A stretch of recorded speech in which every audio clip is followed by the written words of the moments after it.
Okay guys, GoTW Leadbod here. Been a little while since I've made a video, so I thought that I'd upload a game that was pretty close last night. I played a 3v3 with the Titans clan. I've got Titans Pag. Apparently this is Nero. I think that's another Titans player, I can't remember. But we're playing against Luke. We've got Tara in the middle and Antioxus on the right of us. It was a really close battle. Apparently on the other side they had some desynchronization, so it's going to be interesting to see that because I didn't see it from Luke's and Tara's perspective. Yeah, we'll get this moving fairly quickly. I'm going to just fast forward so we can get the action rolling. From memory, Macedon moves forward really quickly. Obviously very confident in what he can do with his inf, but at the time I actually thought, oh god, the phone's going off.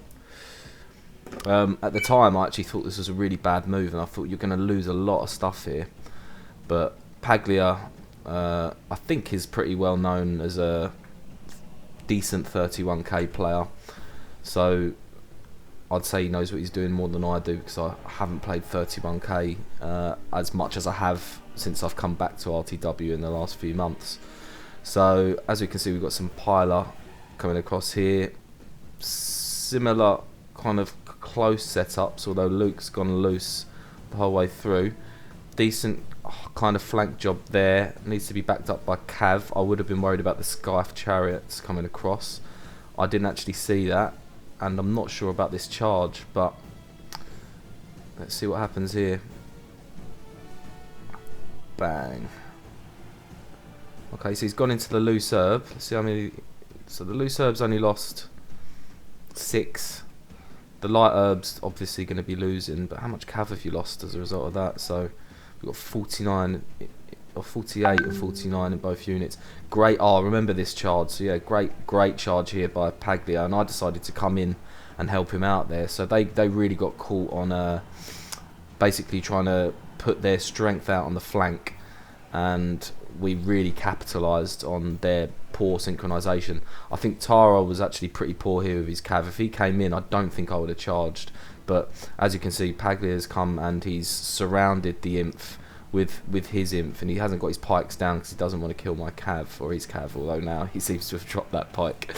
So yeah, Tara's been a little bit slow on both sides. I don't know whether he's had a drink or not at this point. Antioxus is slightly slow with his inf as well. I mean, my setup, because I pressed start early, is not what I would have preferred, but against a Pontus infantry army, I'm not that bothered, to be honest.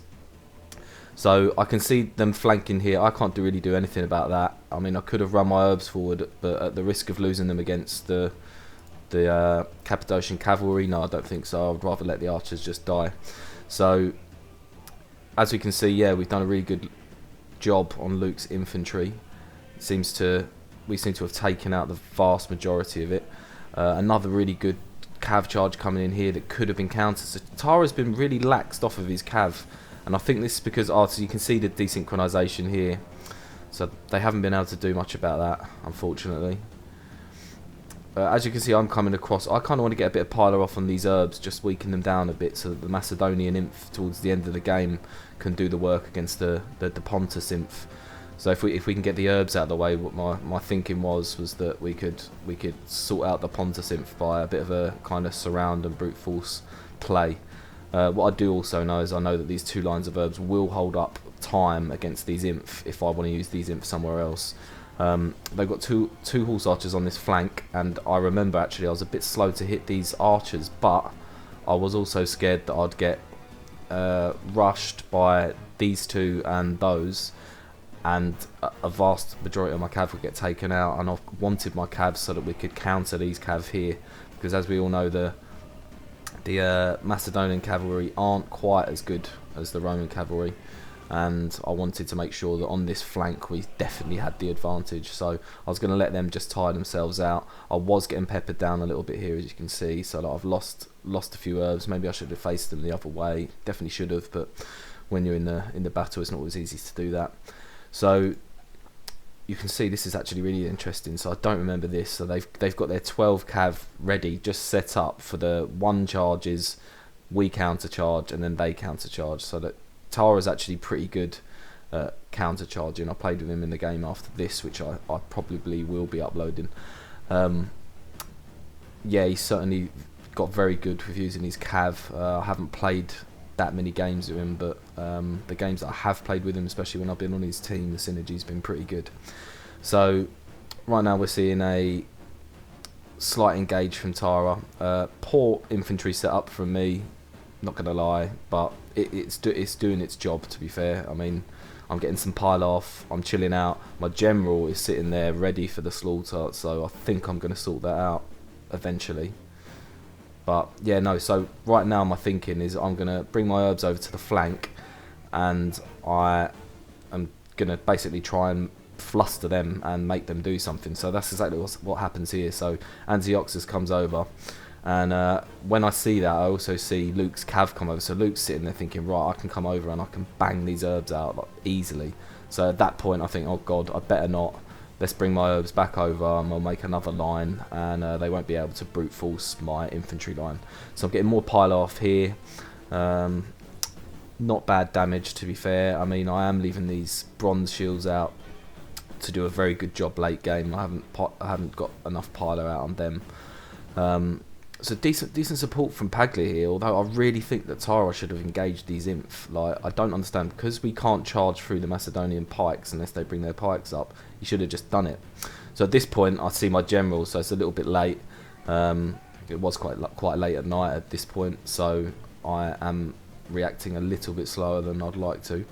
But we decide to make a move on this side, I think, eventually. So I did take those archers out. I didn't get that. They've come back, weirdly enough. And I've got my cavalry set out here. So at the moment I'm just trying to use my imp so that I can just set Pontus up for I'm trying to tire Pontus out. Sorry, my charisma's going a bit there. At this point I realise there could be a cav rush in from Luke. Paglia's kind of got his cav set up. I think Luke really should have gone in on them, but yeah, brings his pike over correctly, and the flank is relatively secure. I mean, it brings in two. I was about to say he probably should charge those in. Let's see what happens here. I can't remember whether these routed or not. I'm pretty sure they didn't actually. But yeah, let's see how many cav Luke loses. He loses a lot to those pikes, but again, yeah, he does get a rout.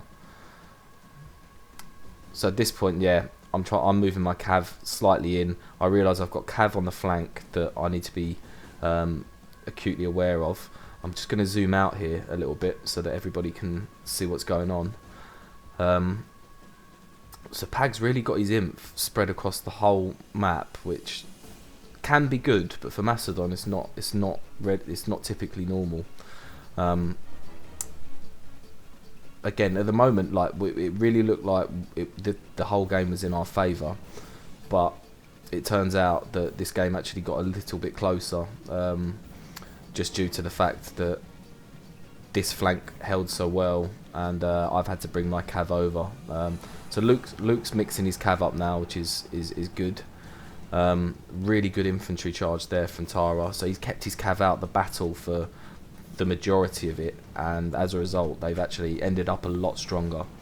So really good charges in here, so really good synergy from these guys, and then Tara coming in is an amazing counter cav charge. So at this point I panic. I think, oh my god, all my allies are gonna get routed. So I didn't get a proper charge in. I just thought, god, I better go in, and it actually worked to our advantage. Luke's cav is way too far out. It should be around here really at this point. I mean, he's lining them up, fair enough, and yes, there is some info over there and he's going for the general, but we're doing so much work here that I think it was actually a bad call on his part. So Pag's aware of his inf here. He doesn't want me to go and get routed on this side, so he's moving his stuff over. I've left my general just facing because I think my general could hold up two Cappadocians pretty well, even if he did die, but I don't think he'd die very quickly. This is a really good part of the battle. This is where the cav wars get particularly interesting, and they're actually a lot closer than than you can probably imagine them being at this point. So I've got my cav there, and then I'll decide, actually no, let's go and try and route some stuff over here. And I think we all have the same idea, apart from Pag maybe, but it's probably a good idea if Pag was to be able to hold up these cav, then we'd be able to get a mass route. And this general had its pike down, pike up, sorry, it wasn't turned round. So apart from the awesome infantry use from Antioxus on this side, he actually really fucked up with his general there. If he was turned round and facing us, then we would have had a lot more of a struggle. Good cav charge in there from Tara. I mean, like I said, my herbs have just been holding up. Pag's doing well with that one pike just to try and keep my herbs up, but yeah, again, they're dying. But I did see at this point we were surrounding really well, so I wasn't massively bothered. I think the right play probably would have been to pull my herbs back here, but at the time I was using my cav because I wanted to route as much on this flank as I possibly could. I've brought my cav out here. I know Luke's cav are there, and I know Pag's cav are there, so if Luke wants to do anything with his cav, he wants to charge anything, he's ballsed. So at this point I'm just thinking, right, well, Pag's Inf should do quite well against the Pontic Inf, although the Pontic Inf looks like it's not lost a lot. And what I will say right now is that, yeah, Antioxus did a great job of using his infantry in this battle. At this point, I think I've got to flank wherever I possibly can with my gen. My gen's still up, so the unit shouldn't route too easily unless some cav absolutely trounce it. I'm getting my cav out round the back. I'm getting rid of that horse archer because, one, you don't want chariots behind any armies because of the infantry morale decrease that your army's going to have, and secondly, you obviously don't want them peppering down things like the Macedonian pikes and your cav in the late game. It's just not what you want. So yeah, at this point I want to just route these. It might be a bit of a bad call because he's surrounded himself, but I'm thinking we've got so much stuff on that side, and the Pontic Inf typically has relatively shit morale if you flank it. I thought that this would route, and somehow, despite that whole cav charge, it didn't. So I'm a little bit surprised there. I remember I pulled my cav out after this, and as you can see, the Pontic Inf has surrounded itself pretty well, and it's got pretty good battle formations. My herbs actually are only winded, but they're fighting up against fresh and warmed up one tired unit. We've got Luke coming in here, another good charge. So it's this end game I thought was particularly interesting, which is why I wanted to upload the video. The cav charges towards the end were, I think, pretty decent for an end game, and like I said, it was a really close game, so certainly worth watching, and one of the better 3v3s you'll probably see, because a lot of the time one flank goes down or one person gets an awesome counter charge, and that's sometimes game over. Nero did great with his infantry here, just getting them in the mix and really scaring these Pontic Inf. Now if we did well, we'd charge this unit here, although just going in on the sides and just using some brute force I think was actually worth it, because we got to really push in on these guys, and they weren't doing such a heavy job. And look at this cav rush here. These two, the synergy between these two is absolutely quality, which is why Captain Nero, I couldn't see his name in game for some reason at the time, but I'm fairly sure he's a Titans player. I thought his name was Human Player, I think, on Game Ranger. So whoever that is, by all means leave a comment in the comment section below if you're still watching the video. And at this point, the game is done. Like, let's face it, it is done. But the Pontic Inf somehow still isn't routing, despite their crap morale that I've seen typically in the past. It's still not routing. I find that amazing. At this point, yeah, I think I better just use my cav and get rid of some of these chariots. Might have been a bad call, to be honest, but because obviously you can see the chariots just got rid of the rest of my cav, but I did think that our infantry advantage was so significant that I might as well just go for the chariot. But yeah, as you can see, so the one of the chariot archers that I routed must have come back. It was one of those two units. I'm guessing it was that one. And as you can see, yeah, the Pontic Inf is still holding. I just don't know how at this point. Bodies all over the battlefield. That is amazing, isn't it? Like, if you can see where all the fights happened, it really kind of went across quite a wide part of the map. And as you can see, there is absolutely nothing left of both armies. But yeah, look at that. So yeah, good game from everybody really. It was a bit of a shame about the synchronisation. Maybe there would have been a different result. But yeah, good kills from Nero, great kills from Antioxus. And overall a pretty good game. I think Luke could have done better if he had better synchronization, but all in all very enjoyable. And as far as 3-3s go at 31k, certainly one of the better ones. So yeah, if you're still here, thanks for watching. If you want to see anything in particular, let me know. And yeah, hope you all have a good day.